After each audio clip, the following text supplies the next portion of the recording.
საღამოშობების მშვიდობის მთავარი საინფორმაციო გამოშვებით დაუბრუნდით პირდაპირ ეთერში ვაჯამებთ დღის მთავარ სიახლეებს მე ნინო სალუქვაძე ვარ. ქართული ოცნება დემოკრატიული საქართველოს ახალგაზრდული ორგანიზაცია რეგიონულ ტურნეს აგრძელებს. ახალგაზრდული ორგანიზაციის წევრებმა გურიაში მცხოვრებ სტუდენტებს უმასპინძლებს. შეხვედრას დაესწრო ცოტნე ივანიშვილი. კონფერენცია კითხვა-პასუხის რეჟიმში წარიმართა. ახალგაზრდებს საშუალება ჰქონდათ წამოეჭრათ მათთვის აქტუალური საკითხები. სტუდენტებმა კითხვები დასვეს ქვეყანაში არსებულ პოლარიზაციაზე, განათლებისა და დასაქმების პერსპექტივებზე. რეგიონული ტურნეს მთავარი მიზანი ახალგაზრდების იდეების, პროექტებისა და ხედვების გაზიარება და მათი წახალისება. კონფერენციის ფინალურ შეხვედრას თბილისი უმასპინძლებს, რომლის შემდეგაც ღია დისკუსიების დროს გამოკვეთილი საკითხებისა და თემების შეჯამებით მმართველი გუნდი ახალგაზრდებთან ერთად მათ საჭიროებებზე მორგებული მნიშვნელოვანი პროექტების განხორციელებას გეგმავს. დეტალები ჩვენს სიუჟეტში. ახალგაზრდების საჭიროებები რეგიონებში, განათლების რეფორმა, დასაქმება, ჯანდაცვა, საქართველოს ევროკავშირის ურთიერთობები. ეს ძირითადი საკითხები იყო ქართული ოცნების ახალგაზრდული ორგანიზაციის დღევანდელ რეგიონულ კონფერენციაზე, რომელსაც შეკვეთილმა უმასპინძლა. კონფერენციას ცოტნე ივანიშვილი დაესწრო. სტუდენტებს საშუალება ჰქონდათ გაეშღერებინათ მათთვის აქტუალური საკითხები. შეკითხვები დაისვა ქვეყანაში არსებულ პოლარიზაციაზე და მისი გადაჭრის გზებზეც. როგორც ცოტნე ივანიშვილმა აღნიშნა, ხელოვნურად თავსმოხვეული პოლარიზაციის დაძლევის გამოსავალი არის დისკუსია და ერთმანეთის განსხვავებული აზრის მოსმენა. რადგან ამ დარბაზში ვხედავ ცოტნე ივანიშვილს, მინდა რომ პრეზიდენტ მას დაუსვა ჩემი შეკითხვა. იმედია ყველგან ხვდებით იმაზე, რომ დღეს ქვეყანაში გვაქვს ძალიან მაღალი პოლარიზაციის დონე. ასე და ეს პოლარიზაციის დონე უბრალოდ გამოხატული არის ახალგაზრდებში. ყავს ძალიან ბევრი აქციებზე ნაცემი და დაზარალებული ახალგაზრდები. ძალიან გულმტკივა ამ ყველაფერზე რომ მიწევს ლაპარაკი, მაგრამ ამის ფონზე ვერ ვხედავთ ვერცერთ დასჯილ დამნაშავეს ძალოვანი სისტემიდან. მე მაინტერესებს როგორ უყურებს ცოტნე ამ პოლარიზაციის შემცირების გზებს და როგორ ფიქრობ ამ დაუჯერებლობის შეგრძნებას რამე გამოსავალი აქვს თუ ესე უბრალოდ თქვენთვის ჩვეულებრივი და მისაღებია. მადლობა დიდი. მოგესალმებით ყველას. მადლობა მომწონებისთვის და რასაც პირადად მოგესალმები, მადლობა ესეც საინტერესო შეკითხვისთვის. მიხარია რომ ამ თემასთან დაკავშირებით მოგეცემა შანსი რომ ვისაუბროთ. ძალადობაზე საუბრით მინდა რომ დავიწყო. ჩემი აზრით ყველას ვთქვა გული ამ თემასთან დაკავშირებით. მე პირადად ძალიან განვიცდი ამ ფაქტებს, რა თქმა უნდა, ვგმობ ძალადობას და ჩემი აზრით ეს ყველაფერი ესე არ უნდა მომხდარიყო. რაც შეეხება შენ შეკითხავს პოლარიზაციასთან დაკავშირებით, მოდი ოდნავ ჩავშალოთ რა. ახლა დავფიქრდი, როდესაც შენ საუბრობდი და მგონია რომ პოლარიზაციის ზოგადად საუკეთესო გამოსავალი და ალტერნატიული გამოსავალი არის დისკუსია, დებატი, ერთმანეთის განსხვავებული აზრის მოსმენა. მაგრამ ძალიან მნიშვნელოვანი არის რომ იმ ადამიანს, რომელსაც ვესაუბრებით, იმ მეორე მხარეს ასე ვთქვათ, გვაერთიანებდეს ერთი საერთო პოსტულატი, ერთი საერთო ღირებულება, რომელსაც ჩემი აზრით სამშობლოს რეალური სიყვარული ჰქვია. თუ ორი ადამიანი ჭეშმარიტად ზრუნავს თავის სამშობლოზე, როგორც არ უნდა განსხვავდებოდეს მათი აზრი, ჩემი აზრით საუბარს, დისკუსიას, დებატს უკვე ძალიან ბევრი კარგის მოცემა შეუძლია. პირიქით ახლა, როდესაც ადამიანს ქვეყანაში ცუდი მომხდარი მოვლენა ახარებს და ქვეყნის კარგი აუბედურებს, ესეთ ადამიანთან ჩემი აზრით საუბარს აზრი არ აქვს სამწუხაროდ. აქედან გამომდინარე უბრალოდ იმას ვიტყოდი, რომ თუ გვაერთიანებს ეს საერთო ღირებულება, ეს ჩვენი საყვარელი საქართველოს სიყვარული, სამშობლოს სიყვარული, ძალიან სამწუხაროდ მიმაჩნია, რომ დისკუსია, დებატი, რომელიც შეიძლება დაძაბულიც არ იყოს, დასრულდეს თქვა კონსტიტუცია, კაცუკი ნაცის სახელით, ერთმანეთის არგუმენტის მოსმენის ნაცვლად. ლოგიკური ჯადვის შემოღებების ნაცვლად. ჩემი აზრით არასოდი არის რომ ადამიანი განსაჯო მისი თეზისიდან გამომდინარე და არა მისი არგუმენტიდან გამომდინარე, ისევე როგორც არ უნდა გააკრიტიკო წიგნი, რომელიც არ გაქვს საკითხული, ხო თქვა. შესაბამისად, მე ამ თემას საკმაოდ ოპტიმისტურად ვუყურებ პირადად, იქიდან გამომდინარე რომ თუნდაც ეს შეხვედრაც თავისთავად ემსახურება იმას, რომ მეტი საუბარი არსებობდეს ახალგაზრდების შორის. დარწმუნებული ვარ, რომ სამშობლოს სიყვარული ძალიან ბევრს აერთიანებს ჩვენს ქვეყანაში და შესაბამისად მოახერხებთ იმას, რომ მეტი საუბარი დაინერგოს ეს პოლარიზაცია, რომელიც არის ხელოვნურად შექმნილი, ჩანაცვლდეს დებატით, რომელიც მიმაჩნია უალტერნატივოდ და ძალიან მიხარია დღესაც აქ ყოფნა, ძალიან მიხარია, რომ ჩვენც კი მოგვეცა ეს იდეების გაცვლის შანსი. და ძალიან დიდი იმედი მაქვს, რომ მეტი და მეტი მსგავსი ტიპის შეხვედრა ჩატარდება, მსგავსი ტიპის საუბარი ჩატარდება, ეს იქნება ქართული ოცნების მხრიდან თუ ნებისმიერი სხვა ახალგაზრდის მხრიდან. ძალიან დიდი იმედი მაქვს, რომ დიალოგი გახშირდება ჩვენ ქვეყანაში და შესაბამისად ოპტიმისტურად ვიყურებ ამ ყველაფერს, იმიტომ რომ მგონია, რომ დებატი, დისკუსია ნამდვილად კარგი გამოსავალია პოლარიზაციის, რომელიც არის ხელოვნურად შექმნილი. მადლობა დიდი. წარმოვადგენ განათლებისა და მეცნიერების სფეროს და მეორე მხრივ ვარ მეწარმეც და მეკითხეთ რომ პირველად ვარ მსგავსი ტიპის შეკრებაზე. ასევე პოლიტიკურადაც არ ვარ აქტიური, ისეთ დავაკონკრეტო არც პოზიციის, არც ოპოზიციის მხრიდან. და ცოტა მინდა თქვენს იდეას ვუსურო ძალიან დიდი წარმატება, იმიტომ რომ ვხედავ დისკუსიას რამდენად სასიამოვნო შედეგები მოყვება და ასევე ჩვენს ჩემპიონებს განსაკუთრებულად რა მიესალმა არ შემიძლია, იმიტომ რომ თითოეული თქვენგანის გამილი გზა პირადად ჩემთვის ყოველთვის არის სამაგალითო და აქ მინდა დავაზუსტო, რომ არც ერთი სახელმწიფო თითოეული ჩვენგანის აქტიურობის გარეშე არ იქნება. მაქვს 4 შვილი, მაქვს 4 სამსახური და მართალია რთულია ეს ყველაფერი, მაგრამ ყოველთვის ვცდილობ პრობლემები და გამოწვევები ჩემ საკუთარ თავშიც ვეძია. პირველი რაც მინდა გითხრათ, მინდა გაგიზიაროთ ჩვენი ძალიან წარმატებული მაგალითი სახელმწიფოსა კერძო სექტორის თანამშრომლობის გალობის უნივერსიტეტის მხრიდან და ვარ ქართული გალობის დირექტორი. ჩვენ შევქმნით ფოლკლორის სახელმწიფო ცენტრთან უპრეცედენტო შემთხვევა ხელოვნების სფეროში, სადაც ყველა გოლი მოვიცავით, დავიწყეთ სკოლის ბავშვებიდან, გავაგრძელეთ საავადმყოფო სკოლებით, აბიტურიენტების მხარდაჭერით, შემდგომ უკვე უნივერსიტეტში სწავლებით და მე პირადად მომიწია ბაზისურების ჩატარება, სადაც აღმოვაჩინე ძალიან უცნაური რაღაც. ჩვენი სტუდენტებიდან 100%-დან 99 დაბრუნდა რეგიონში, საიდანაც იყო წამოსული და იქ უკვე სკოლებში დასაქმდა და ასე შემდეგ. და ეხლა რომ ჭირდება განათლების სამინისტროდან გვაქვს მოთხოვნა, რომ სკოლის გუნდებისთვის პედაგოგი შევარჩიოთ, გვიჭირს კადრებში. მე მესმის რომ ეს პროფესიული განათლება და წლების შრომა ჭირდება, მაგრამ მინდა კიდევ ერთხელ დავაფიქსიროთ, თუ იმის რაიმე ინტერესი გაქვთ, სიამოვნებით გელოდებით. და ჩვენს თუ რაიმე ტიპის თანამშრომლობა შევძლოთ, სიამოვნებით გაგიზიარებთ ჩვენს გამოცდილებას და თავდადებას. და მეორე საკითხი მინდა აღნიშნო გრანტების კანონთან დაკავშირებით, იმიტომ რომ მე როგორც მეწარმეს, ფაქტობრივად ყველა ტიპის მხარდაჭერა მაქვს მიღებული როგორც სახელმწიფოს, ასევე კერძო სექტორიდან და ძალიან აქტუალურია ეს ახალგაზრდებისთვის. სხვათა შორის მე აქციებზე ვიდექი, ყველა აქციაზე არც ერთი არ ჩამიგდია, როცა ვაპროტესტებდით გრანტების კანონს და ეს რაღაცა ძალიან ბუასავით ჩანდა. და ყველას ეთაკილებოდა, რატომ უნდა ყოფილიყო აგენტი. მაგრამ ეხლა მინდა რომ პრაქტიკული გამოცდილება გაგიზიაროთ ჩემი.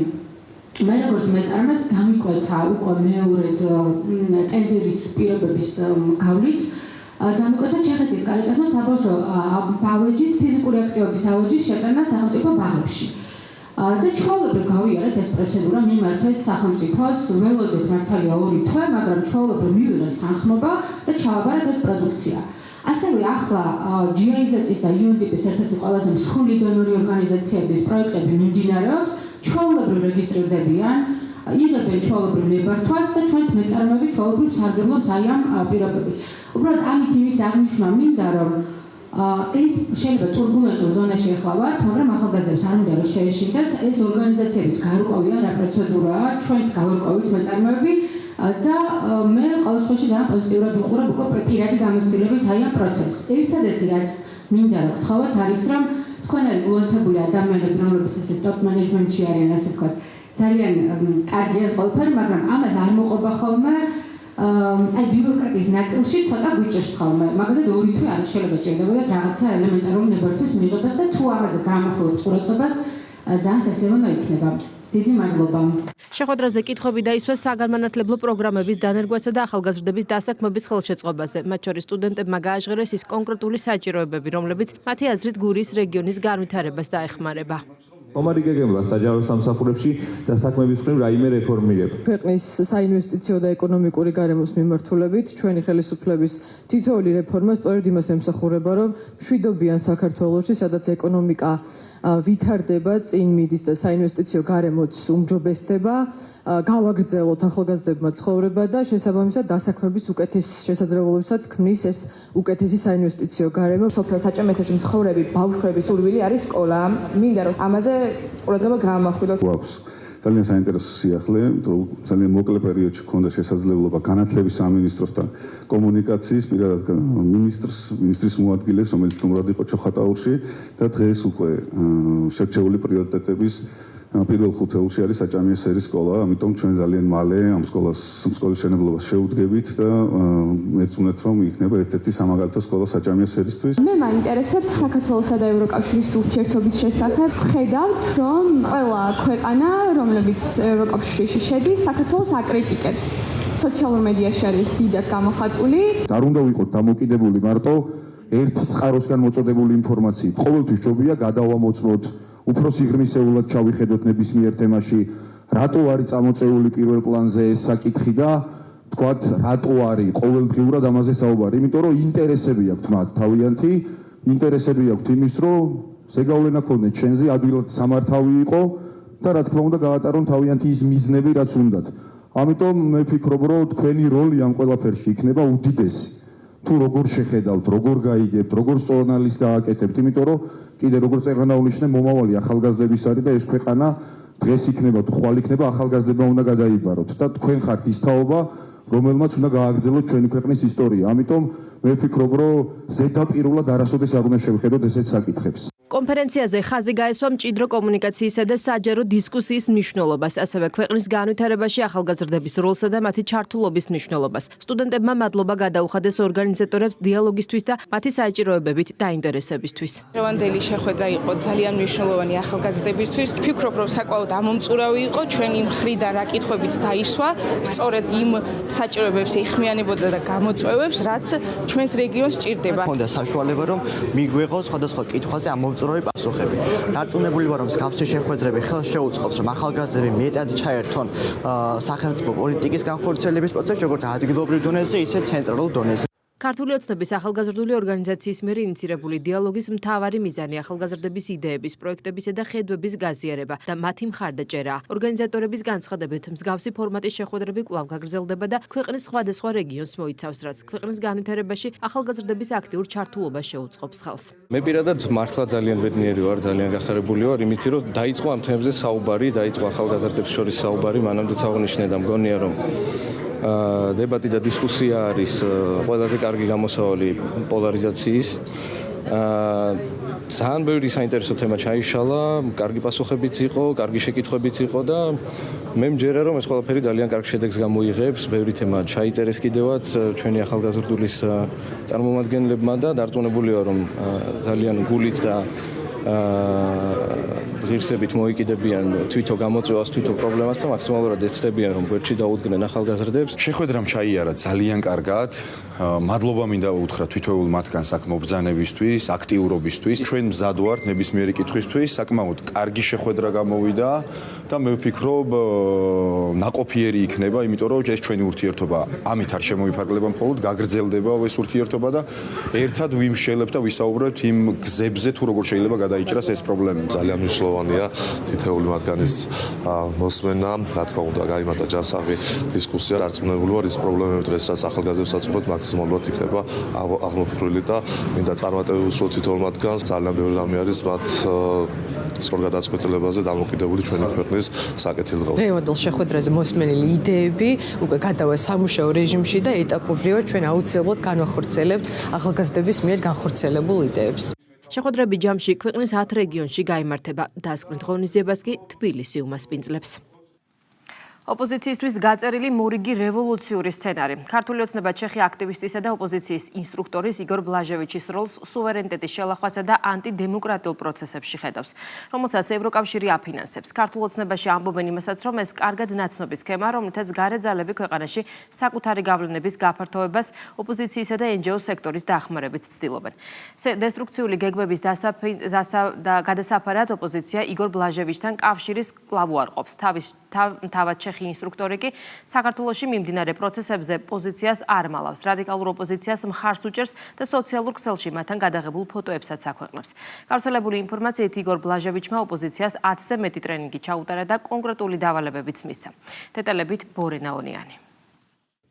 უცხოური ფინანსებით, დესტრუქციის ნაცნობი მეთოდები და ახალი ინსტრუქტორი. ოპოზიციას რევოლუციურ სცენარს ამჯერად პრაღის სამოქალაქო საზოგადოების ცენტრის ერთ-ერთი ლიდერი იგორ ბლაჟევიჩი უწერს. გავრცელებული ინფორმაციით, ჩეხმა აქტივისტმა ქართველ რადიკალებს რამდენიმე დღის წინ რევოლუციურ პროცესებზე ტრენინგი ჩაუტარა. ოპოზიცია ჩეხ მენტორთან კავშირებს უარყოფს, თუმცა დესტრუქციულ მიზნებს მათივე ისტერია და გაწერილი მესიჯბოქსი ამხელს. არადამაჯერებლად ირწმუნებიან, რომ იგორ ბლაჟევიჩის ტრენინგს არც დასწრებიან და ამის შესახებ არც კი სმენიათ. მე პირადად არანაირ შეხვედრას არ დავსწრები ვარ, არც მსმენია ასეთი შეხვედრის შესახებ, სადაც ვინმე ბლაჟევიჩი რაღაც ტრენინგებს ატარებდა.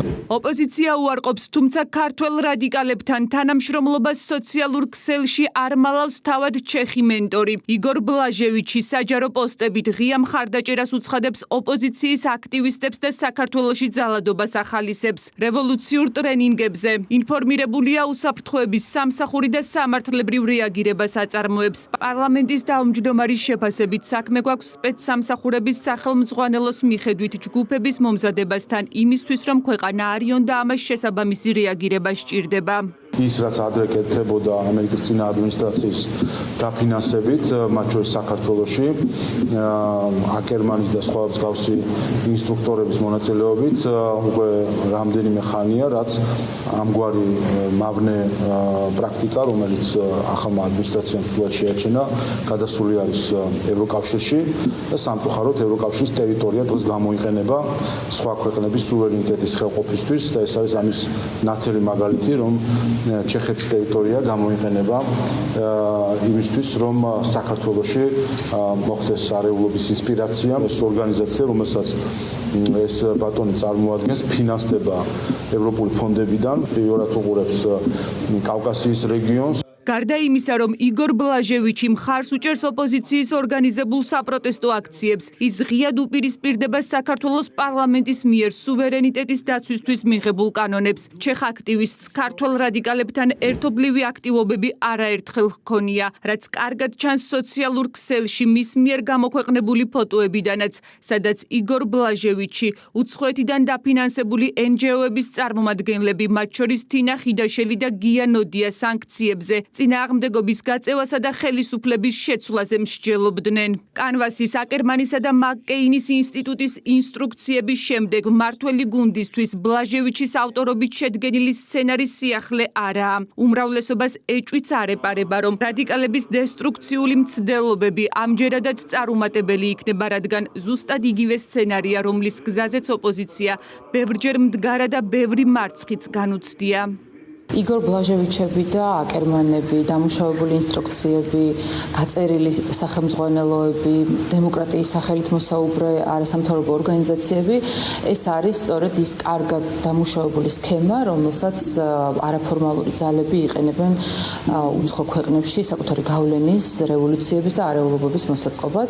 ეს არის ასევე ის სცენარი, რომელ გზაზეც ოპოზიცია არაერთხელ მდგარა, სადაც არაერთხელ მარცხი განუცდია და ვფიქრობ, რომ ახლაც მარტივი განსაჭრეტია, რომ მარცხისთვის განწერული გზა არის. მორიგჯერზე მათ დაიქირავეს გაურკვეველი ვიღაცა ჩეხი არასამთავრობო ორგანიზაციის წარმომადგენელი, ვიღაც ბლაჟევიჩი, რომელიც აი ამ ტვინ გაწყალებულ რადიკალებს ატრენინგებს, რომ ესე იგი როგორ უნდა იყოს დაცემული ქართველი ისე, რომ საკუთარი ქვეყნის ასაყირავებლად, საკუთარი ქვეყნის გადასაწვევად დაიქირავო უცხოელი ადამიანი, დააწერინო სცენარი და შემდეგ აი ამ სცენარით მოახდინო შენი ქვეყნის უსკურში გადაჩეხვა. რევოლუციის ხუთი ჩავარდნილი მცდელობის მიუხედავად, ოპოზიცია სამოქმედო გეგმას არ იცვლის და კვლავ უცხოეთიდან ნაკარნახევი მითიდებებით მოქმედებს. რევოლუციურ პროცესებზე მორიგი ტრენინგები ხალხის ძალაში, გარე ძალების მიერ საქართველოში გავლენების მოპოვების უწყვეტ მცდელობად ფასდება.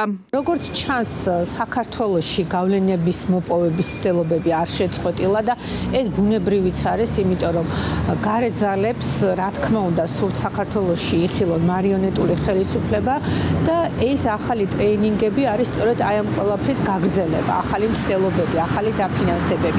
ჩეხი აქტივისტის რევოლუციურ სცენარზე ჩატარებული ტრენინგების შესახებ ინფორმაცია 2 დღის წინ ქრონიკამ გაავრცელა. რის შემდეგაც გაირკვა ისიც, რომ იგორ ბლაჟევიჩი სხვადასხვა ქვეყნის ოპოზიციურ პარტიებთან ბრძოლის სტრატეგიის შემუშავებისა და მეთოდების დატრენინგებითაა დაკავებული. საქართველოს პარლამენტი მართლმადიდებლობის საპარლამენტთაშორისო ასამბლეის საერთაშორისო სამდივნოს საგაზაფხულო სხდომას მასპინძლობს. სხდომის ფარგლებში განიხილეს ორგანიზაციის მიერ ბოლო პერიოდში გაწეული საქმიანობის ანგარიში. საუბარი შეეხო განსახორციელებელ და დაგეგმილ აქტივობებს. ასევე იმსჯელეს მართლმადიდებლობის საპარლამენტთაშორისო ასამბლეის 33 გენერალური ასამბლეის ორგანიზების საკითხებზე, რომელიც 2026 წლის 17-21 ივნის ჰელსინკიში გაიმართება. სხდომაზე იყო სიტყვით გამოსვლები. ვიზიტის ფარგლებში მართლმადიდებლობის საპარლამენტთაშორისო ასამბლეის დელეგაციამ შეხვედრა გამართა საქართველოს პრეზიდენტთან. დეტალებით შორენა აროშიძე. მართლმადიდებლობის საპარლამენტთაშორისო ასამბლეის საერთაშორისო სხდომას საქართველოს პარლამენტმა უმასპინძლა. პარლამენტის თავმჯდომარემ შალვა პაპუაშვილმა ყურადღება გაამახვილა საქართველოს აქტიურ როლზე საერთაშორისო პროცესებში და აღნიშნა, რომ ქვეყნისთვის მნიშვნელოვანია მსგავსი პლატფორმების გამოყენება პარტნიორებთან ურთიერთობის გასაძლიერებლად. მისი განცხადებით, თანამშრომლობა განსაკუთრებით მნიშვნელოვანია ისეთ საკითხებში, როგორიცაა მშვიდობა, სტაბილურობა და კულტურული იდენტობის დაცვა. დღევანდელ სამყაროში, რომელსაც ახასიათებს სწრაფი ცვლილებები, გაურკვევლობები და დაყოფა, მართლმადიდებლური ქრისტიანული ღირებულებები ჩვენთვის მყარ ზნეობრივ ორიენტირად გვევლინება. საქართველოსთვის მართლმადიდებლობა მხოლოდ სარწმუნოება არ არის. ის ეროვნული იდენტობის და ისტორიული უწყვეტობის საფუძველია. დღეს გლობალიზაციის ეპოქაში ქართული მართლმადიდებლობა კვლავაც მნიშვნელოვან სიტყვას ამბობს. ის გვასწავლის, როგორ შევინარჩუნოთ სულიერი იდენტობა გლობალურ პროცესებში ჩართულობის პარალელურად, როგორ დავაბალანსოთ ტრადიცია და პროგრესი, როგორ ვაწარმოოთ დიალოგი ისე, რომ არ დავკარგოთ ფუნდამენტური ღირებულებები. ის მოგვიწოდებს მშვიდობისკენ კონფლიქტების დროს, ურთიერთპატივისცემისკენ უთანხმოების პირობებში და თანამშრომლობისკენ კონკურენტულ სამყაროში. დღეს შესრულდა ზუსტად 1 თვე, რაც განისვენა ჩვენმა უწმიდესმა პატრიარქმა, რომელმაც 9 საუკუნის განმავლობაში მართა ეკლესია. ადამიანი, რომელიც ჩვენს ერს უკიდურესი განსაცდელის ჟამს მოულინა უფალმა, რათა აეღორძინებინა ჭეშმარიტი სარწმუნოება, სულ არა მოეხსნა ქრისტეს წმინდა ეკლესიისთვის და რწმენაში გაერთიანებინა ერი.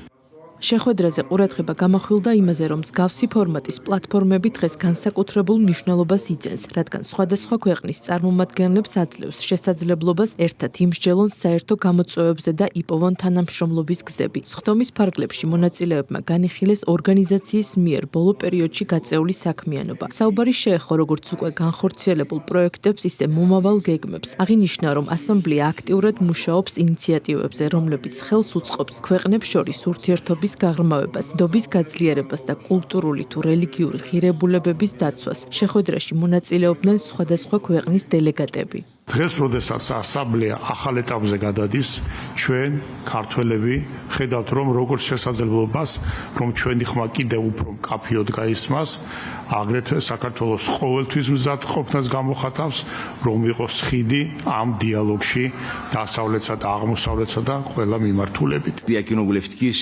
მართლმადიდებლობა არის მნიშვნელოვანი ასპექტი, რამაც გადამწყვეტი როლი ითამაშა როგორც კულტურულ, ისე სულიერ მემკვიდრეობაში და დაეხმარა თქვენს ქვეყანას ყველაზე კრიტიკულ პერიოდში. თითოეულ აქ დამსწრე ქვეყანას სახელმწიფო რელიგია დაქვს მართლმადიდებლობა. თქვენ ბრძანეთ, რომ უნდა იყოს ბალანსი ტრადიციასა და პროგრესს შორის, ისევე როგორც თანამედროვე გლობალიზაციის პროცესს უნდა გაუმკლავდეთ.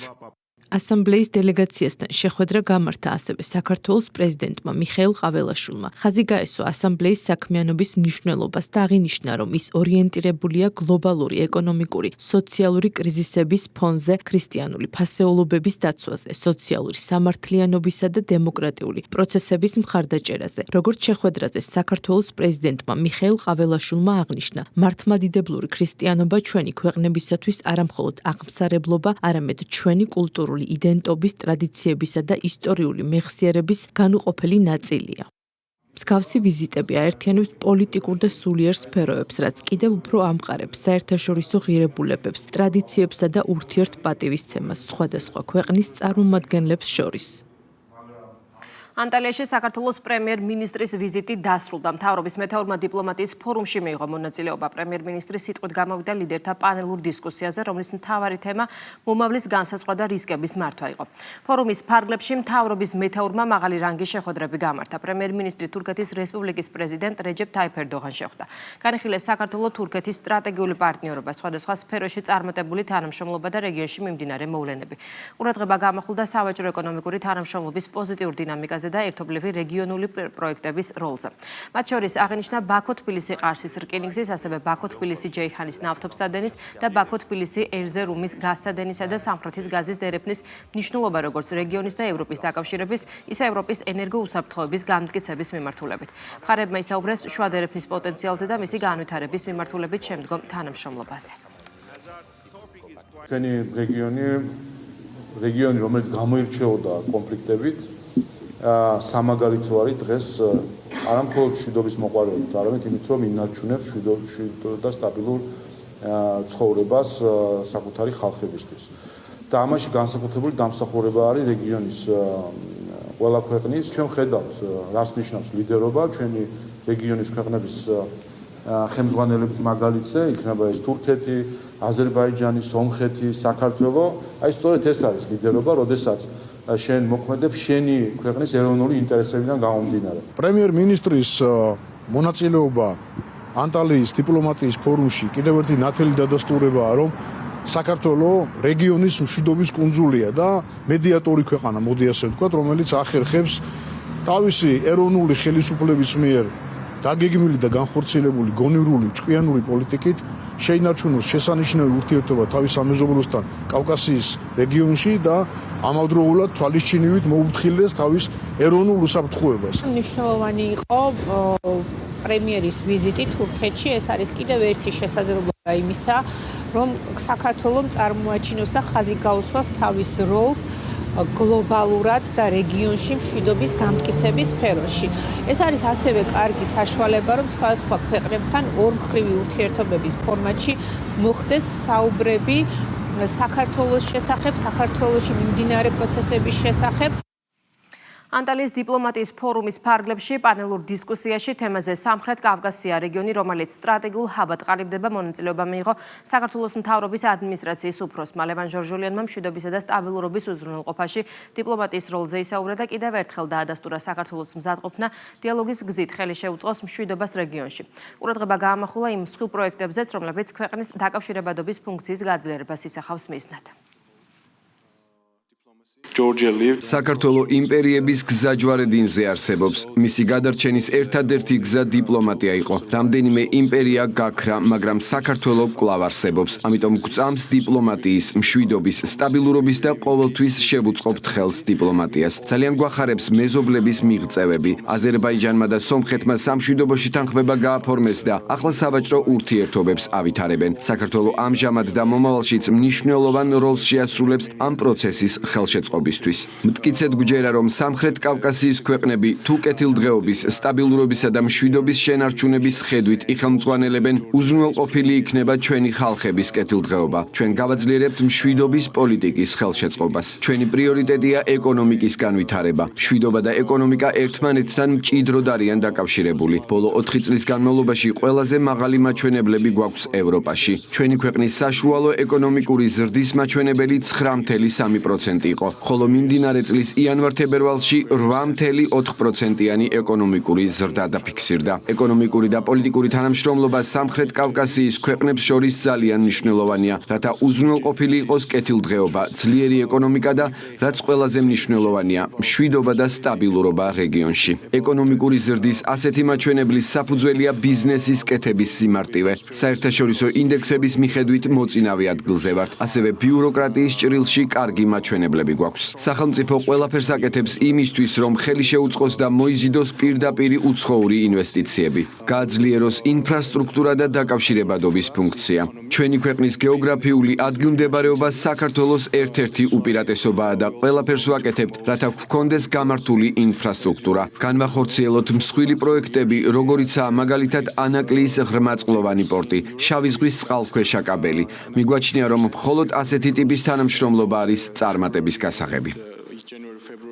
საქართველოს შინაგან საქმეთა მინისტრი გეკა გელაძე დელეგაციასთან ერთად უზბეკეთის რესპუბლიკაში ოფიციალური ვიზიტით იმყოფება. ქართულ დელეგაციას უზბეკეთის რესპუბლიკის შინაგან საქმეთა მინისტრმა უმასპინძლა. გაიმართა ორმხრივი შეხვედრა. მხარეებმა ორი ქვეყნის სამართალდამცავ უწყებებს შორის არსებული თანამშრომლობის ძირითადი მიმართულებები განიხილეს. განსაკუთრებული ყურადღება გამახვილდა დანაშაულის წინააღმდეგ ბრძოლის კუთხით პარტნიორობის გაფართოვებასა და განმტკიცებაზე.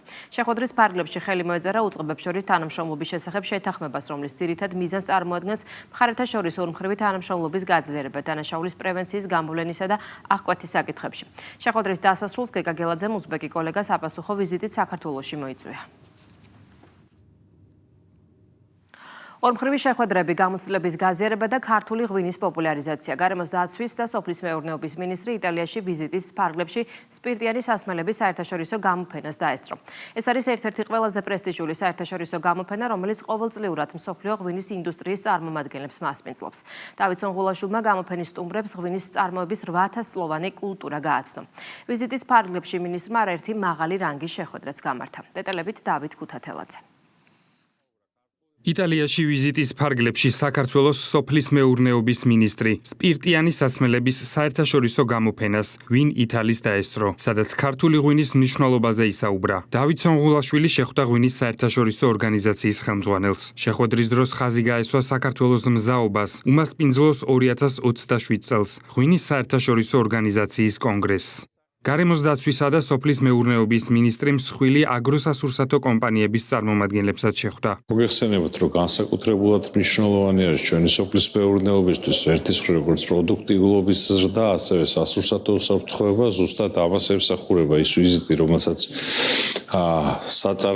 საწარმოებში ვახორციელებთ, ერთის მხრივ სწავლობთ საუკეთესო პრაქტიკებს, რომელიც ამიმართულებით არის, მეორე მხრივ არის შესაძლებლობა იმისა, რომ წოდის გაზიარებაზე, წოდნაზე ცდომა ლაბორატორიულ შესაძლებლობებზე ცდომა გაჩნდეს, რაც თავისთავად ცხადია პირველ რიგში წაადგება სოფლის მეურნეობის პროდუქტიულობის გაუმჯობესებას, ჩვენი ქვეყნის სოფლის მეურნეობის დარგის გაძლიერებას. შეხვედრა გაიმართა იტალიური აგროინდუსტრიული ჯგუფის ბონიფიკე ფერარესის ხელმძღვანელებთანაც. დავით სონღულაშვილი კომპანიის საქმიანობის მიმართულებებს გაეცნო. ბონიფიკე ფერარესი იტალიის წამყვან აგროინდუსტრიულ კომპანიებს აერთიანებს და აგროსასურსათო წარმოების ჯაჭვის ყველა რგოლის თანამედროვე მიდგომებით განვითარებაზე მუშაობს. როგორც კომპანიის კორპორაციულმა დირექტორმა ჯოვანი მაზოტიმ განაცხადა, საქართველო მრავალმხრივი პოტენციალის მქონე ქვეყანაა.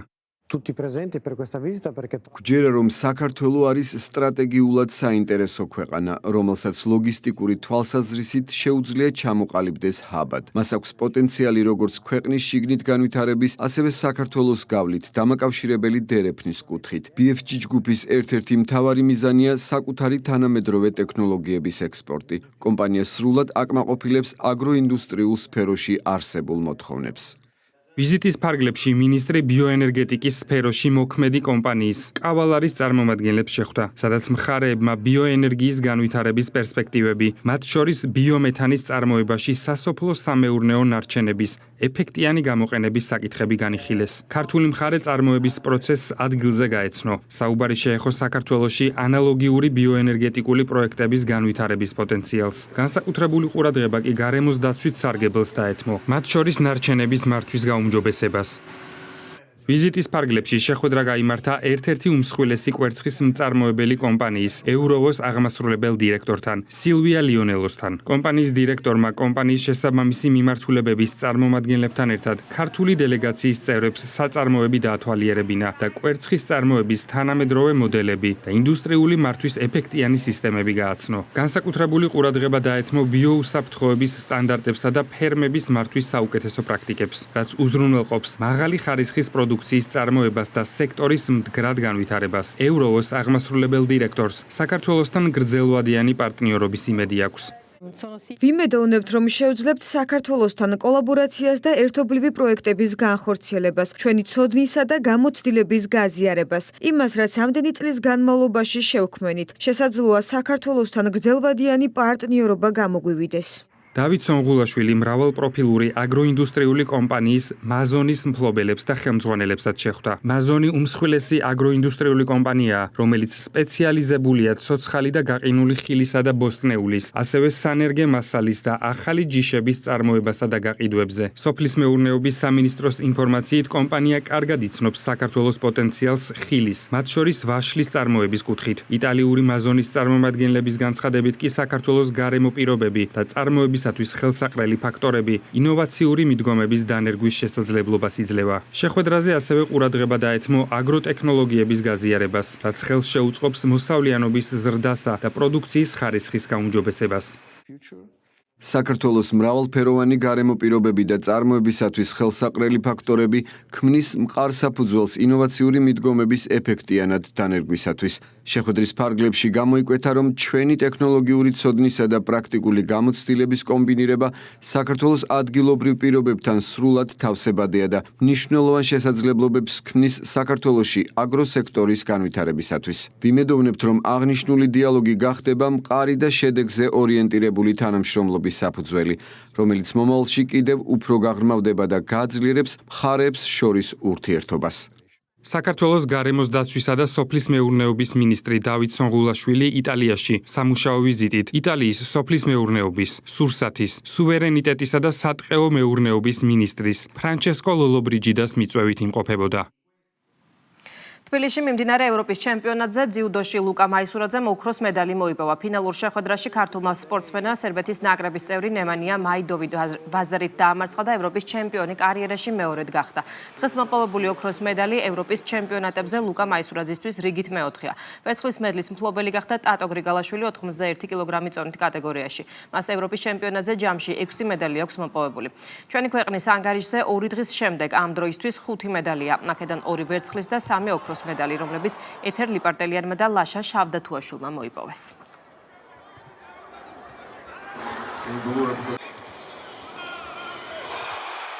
ასეთ იყო დღის მთავარი სიახლეები. მადლობა რომ გვიყურეთ ნახვამდის.